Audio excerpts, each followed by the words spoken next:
Selamat bertemu kembali dalam diskusi kita mengenai kerangka konsep atau kerangka konseptual. Nah, ini dalam diskusi ini kita lanjutkan uh, dari pertemuan yang lalu ya, cara membuat atau membangun kerangka konseptual. Ya, ini adalah lanjutan dari pertemuan kita yang lalu. Saya ulangi ya bagian yang terakhir, yaitu yang C menggunakan peta konsep. Ya. Jika menurut peneliti, kedua model yang disajikan sebelumnya tidak cukup untuk meringkas konsep studi peneliti, maka dapat digunakan peta konsep ya, untuk diagram visual peneliti. Ya, peta konsep adalah diagram visual yang efektif yang dapat digunakan jika peneliti memiliki banyak variabel yang mempengaruhi satu sama lain. Ya. Misalkan penelitian tentang mengatasi sistem pembelajaran jarak jauh atau daring ya. Yang akan dinilai itu adalah tingkat kecemasan mahasiswa. Ya. Peta konsepnya adalah sebagai berikut. Ya. Kita lihat, ini sudah kita diskusikan waktu yang lalu. Ya, jadi ini adalah objek penelitian kita. Ya. Jadi ada begitu banyak ya yang menyebabkan seorang mahasiswa itu menjadi cemas ya mengikuti suatu kuliah yang disebut dengan jarak jauh atau daring. Ya. Kita lihat di sini, ya, koneksi internet jadi masalah. Ya, kemudian gadget atau HP kita yang mungkin kurang canggih ya, sehingga sering pada waktu mengikuti kuliah wajah kita tidak terlihat ya.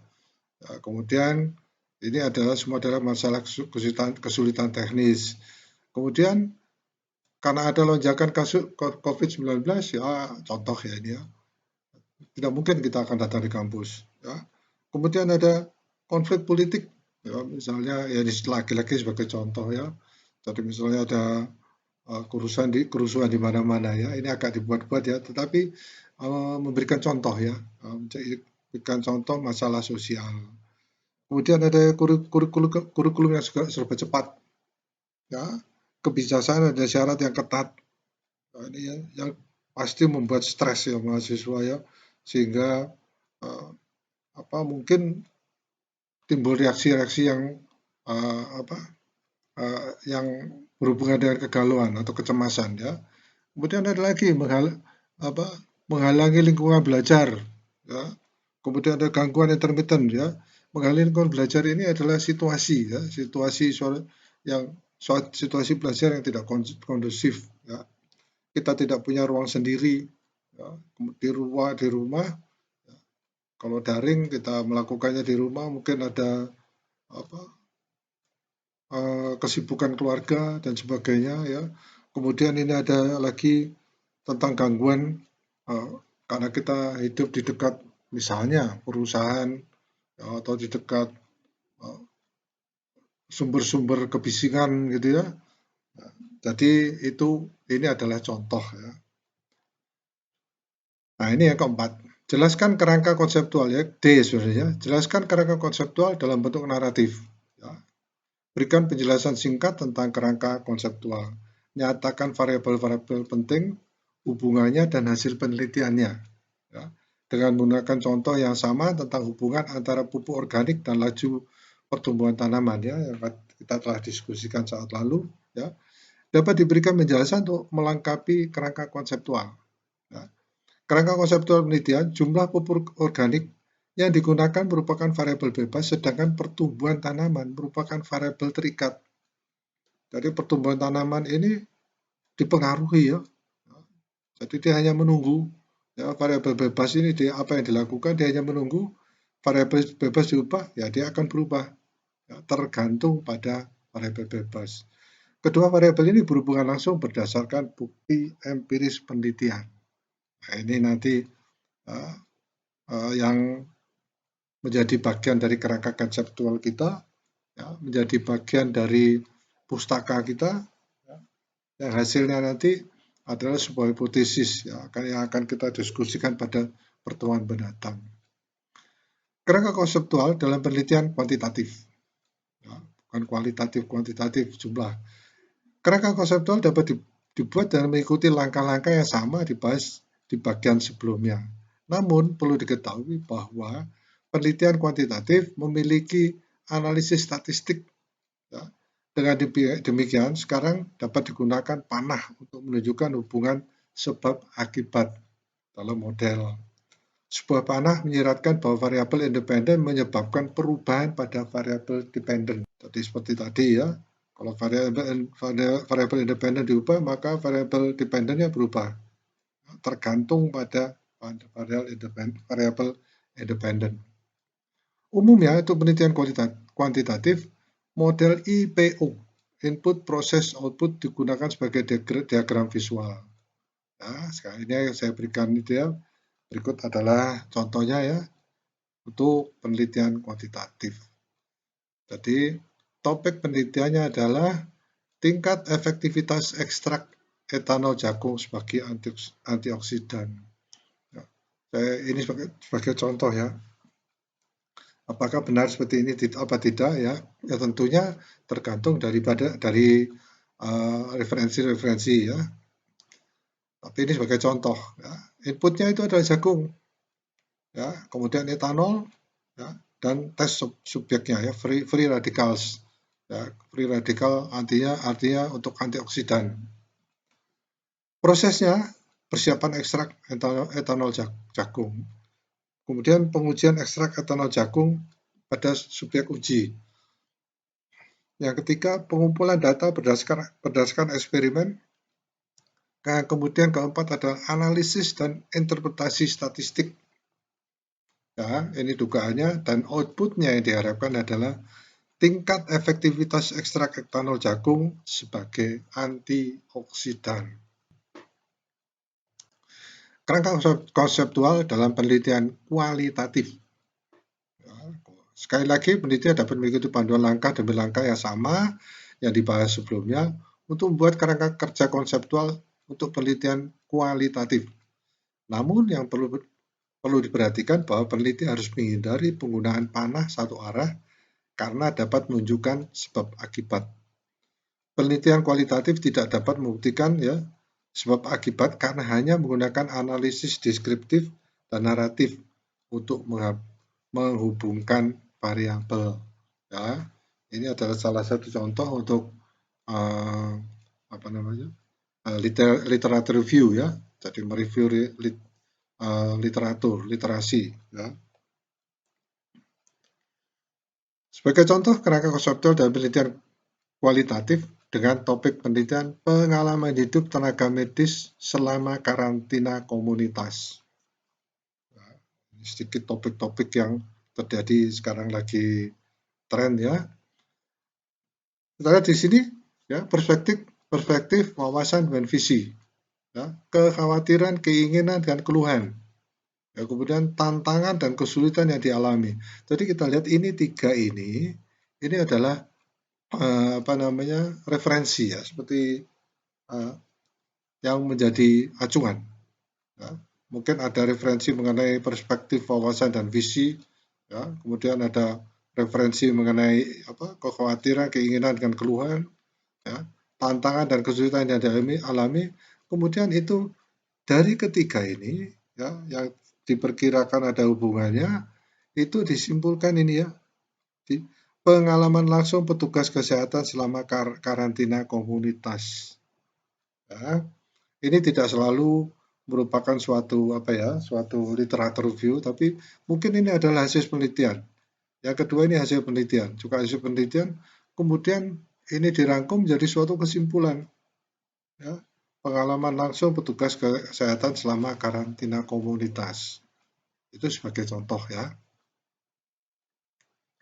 Contoh kerangka konseptual yang lain. Topik penelitian, kemampuan hipoglikemik ekstrak daun gabi. Ya, ini semacam daun talas ya. Saya mendapatkan gambarnya ya. Terhadap kanker glukosa darah pada mencit. Ya, ini tikus putih ya, mencit Swiss. Tadi yang bernama tikus putih itu bermacam-macam ya. Nah, ini yang boleh dipakai untuk penelitian. Ya. Karena perlu saya sampaikan juga di sini ya bahwa untuk melakukan penelitian untuk istilah kelinci percobaan itu juga ada etikanya ya. Ya, karena hewan itu juga harus hormati, jangan asal menjadi suatu kelinci percobaan, kemudian si apa si tikusnya atau kelincinya itu menderita. Ya, contohnya, ya dia diberikan ini ya, si mencit ini harus dibuat menjadi diabetes dulu ya, kadar glukosanya harus dibuat tinggi dulu, ya kemudian diberikan daun gapi apa benar kadar glukosanya menurun. Nah, itu. Nah, kemudian ada penelitian ya mengatakan bahwa kalau terlalu banyak mengkonsumsi ini ya, sesuatu terjadi kenaikan gula darah. Dites pada mencit. Nah, si mencit ini akan menjadi diabetes ya. Nah, itu harus ada jalan keluar. Ya, setelah selesai penelitian, si mencit ini harus dikembalikan, jangan menderita diabetes. Itu contoh, salah satu contoh ya yang saya sisipkan untuk melakukan etika penelitian, terutama yang berhubungan dengan uh, istilahnya kelinci percobaan. Nah, ini yang disebut daun gabi. Ya, saya kira ini Anda cari aja ya di Anda browsing aja apa sebenarnya ini ya. Telah disajikan kerangka konseptual penelitian. Kuantitas ekstrak daun gabi merupakan variabel bebas, sedangkan kadar glukosa darah mencit Swiss ini merupakan variabel terikat penelitian. Melalui bukti empiris dan analisis statistik yang disajikan dalam penelitian ini, hubungan langsung antara variabel-variabel ditetapkan. Nah, topik penelitian, tingkat efektivitas penggunaan media sosial dalam literasi politik mahasiswa. Ya. Ini adalah topik-topik yang mudah ya, tapi berbeda. Ya, satu contoh dengan yang lainnya. Dalam inputnya, profil responden adalah jenis kelamin, ya, tingkat atau tahun, misalnya ini tingkat karena dianggap kemampuan mengenai literasi politik mahasiswa itu berhubungan dengan tingkat berapa dia, ya, atau mungkin semester berapa, atau angkatan tahun berapa, ya. Ya, tentunya ada dasar yang menentukan input ini ya. Kemudian jenis media sosial yang digunakan. Ya, media sosial banyak sekali ya. WhatsApp, terus kemudian ada Facebook itu yang saya tahu itu ya. Kemudian dari YouTube ya, ada TikTok macam-macam gitu ya. Nah, kita lihat dari sana, ya. Nah, kita lihat itu yang menjadi dasar inputnya. Prosesnya ada administrasi kuesioner, membuat kuesioner yang kira-kira mengarah untuk kita mendapatkan keluaran output ini ya. Jadi kuesioner pun ada tekniknya membuatnya ya. Kemudian hasilnya ditabulasikan ya dari tanggapan siswa atau mahasiswa. Ya, kemudian yang ketiga kita analisis secara statistik data dan interpretasi. Ya, ini juga tidak mudah ya. Statistik sudah jelas ya, interpretasinya memang agak sulit. Ya. Kemudian outputnya adalah tingkat efektivitas penggunaan media sosial dalam literasi politik mahasiswa. Ya, tentunya kalau lebih itu lagi ya, golongan yang berita-berita yang tidak benar, ada yang bilang hoax, ada yang bilang hoax itu, nah itu mungkin menjadi suatu variabel yang menjadi pertimbangan. Tapi ini contoh sederhana ya. Tapi mungkin itu agak yang tentang hoax itu mungkin agak dibatasi ya. Meskipun itu juga bisa hasilnya tidak mewakili. Ya. Seperti ditunjukkan kerangka konseptual penelitian, masukannya ada profil mahasiswa, ya, tingkat, tahun, dan platform media sosial yang digunakan. Kemudian ada proses penelitian meliputi pemberian angket, tabulasi tanggapan siswa, dan analisis dan interpretasi. Outputnya adalah tingkat efektivitas penggunaan media sosial dalam literasi politik mahasiswa. Ya. Ini tadi mengenai yang disebut dengan kualitatif ya. Contoh lain, topik penelitian adalah faktor-faktor yang mempengaruhi tingkat kepuasan masyarakat penghuni. Nah, ini penghuni saya itu ya mungkin penghuni flat, rumah susun, ya, atau penghuni apartemen dan sebagainya. Ini sebagai contoh saja ya. Karena ada banyak yang berhubungan sehingga ini bagus sekali untuk dipakai sebagai contoh ya. Nah, kita lihat di sini.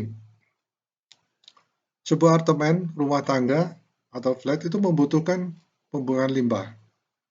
Ya, saya tidak tahu Anda yang pernah tinggal di suatu misalnya di asrama mahasiswa dan sebagainya, punya banyak ruangan, bagaimana ya membuang sampahnya dan sebagainya.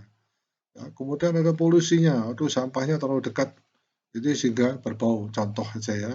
Nah, ini berhubungan dengan faktor lingkungan.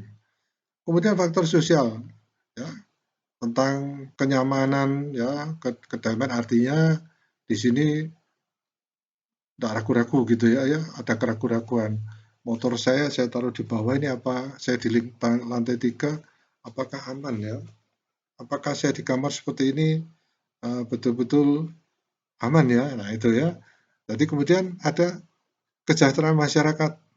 Ya, kalau dia tinggal di rumah susun misalnya ya, ini adalah faktor sosial. Ya. Jadi memang terbatas sekali ya. Mungkin juga ada gangguan tetangga dan sebagainya. Ya, karena itu adalah suatu apa topik yang sensitif, saya tidak berani memasukkannya di sini ya. Keamanan kerja dan tingkat upah, kemudian tingkat harga. Ini adalah faktor-faktor ekonomi dari penghuni. Ya, jadi saya sebutkan sebagai penghuni.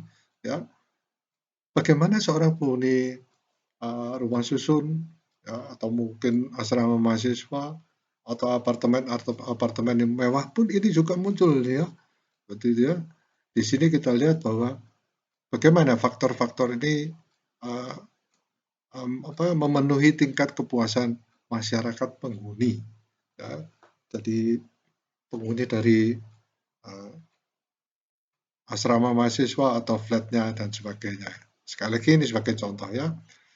Cara efektif membuat kerangka konseptual harus tetap sederhana, mudah dimengerti ya. Hindari menggunakan ilustrasi atau desain mewah saat membuat kerangka konseptual. Kadang-kadang kita ingin membuat demikian bagusnya ya, ada gambar ini, gambar itu dan sebagainya ya. Kita mengerti, apalagi sekarang kita lihat PowerPoint itu demikian hebatnya ya. Dengan MS Word pun kita bisa membuat suatu tampilan luar biasa, tetapi bisa mengaburkan ide kita, bisa mengaburkan tujuan penelitian kita. Ya, harus hati-hati. Berikan ruang untuk umpan balik.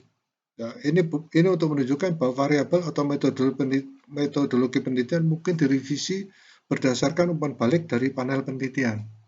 Ya, jadi misalkan ada seminar gitu ya. Ya, jadi kalau perlu, ya memang sengaja Anda membuat sebuah ruang di mana Anda ingin mendapatkan masukan yang lebih banyak. Ya. Berikut ini adalah contoh kerangka konseptual dengan tempat yang dialokasikan untuk umpan balik. Ya. Ini bisa kita lakukan. Ya kita anggap selesai di sini ya. Tetapi cobalah kita seperti misalnya contoh ya, ini mengenai Google Classroom ya. Kebetulan saya memakai Google Classroom ini karena merasa nyaman ya. Saya tidak membandingkan dengan yang lain ya. Karena saya sudah memutuskan ini ya, itu adalah keputusan saya sendiri. Karena di Google Classroom itu ya saya bisa memakai komunikasi dengan mahasiswa gitu ya, komunikasi dengan siapapun yang saya hubungi yang menjadi anggota dari Google Classroom. Ya. Nah, ini sepihak ya. Ya, saya nyaman dengan ini, tapi belum tentu nyaman dengan pengikut-pengikut saya atau mahasiswa saya, gitu ya. Karena di Google Classroom ini bukan hanya untuk presentasi, ya mungkin kita bisa menayangkan apa yang kita presentasikan, ya kita share, gitu ya. Ya. Tetapi di sini di Google Classroom itu saya bisa memberikan contoh memberikan soal-soal, memberikan materi, kemudian memberikan ruang untuk mengumpulkan tugas. Ini yang menurut saya nyaman. Ya. Tetapi apakah peserta itu nyaman? Harus dilakukan suatu penelitian. Ya, itu contohnya. Ya. Sekali lagi saya tidak membandingkan dengan yang lain, ya, tapi kebetulan ini adalah yang paling nyaman ya. Saya bisa memberikan beberapa tugas di mana setiap bagian dari tugas tersebut itu mempunyai ruang-ruang tersendiri sehingga tidak bercampur. Ya. Misalnya kita misalkan tugas, tolong kirim ke email saya. Jadi bingung ya, kapan dikumpulkan ya, terus waktunya, ya. Begitu waktunya berbeda, sudah kita harus lari turun naik ya, untuk ngecek seluruh email kita. Itu contoh. Ya. Kita bisa berikan juga penilaian di sini. Ya. Penilaian bisa diberikan, bisa terbuka juga misalnya untuk suatu kuliah, dilihat oleh mahasiswa, ya. Pekerjaan mahasiswa juga di tempat situ. Ya. Kemudian ada suatu sistem penilaian ya, jadi saya bisa memberikan misalnya ada 3 buah tugas, masing-masing tugas tersebut mempunyai presentasi tertentu. Google Classroom ini tinggal saya set, yang pertama sekian persen, yang kedua sekian persen, dan sebagainya, hasil akhirnya akan langsung keluar. Menurut saya nyaman. Apakah mahasiswa nyaman? Perlu dilakukan suatu penelitian. Dan mahasiswa disuruh memberikan masukan. Sebaiknya Pak, pengumuman diberikan jam sekian, hari apa, dan sebagainya. Ya. Mungkin, jadi masukan perlu diberikan itu supaya antara pemakai ya, Google Classroom itu menjadi nyaman. Itu contoh, sekali lagi contoh. Ya. Saya kira demikian.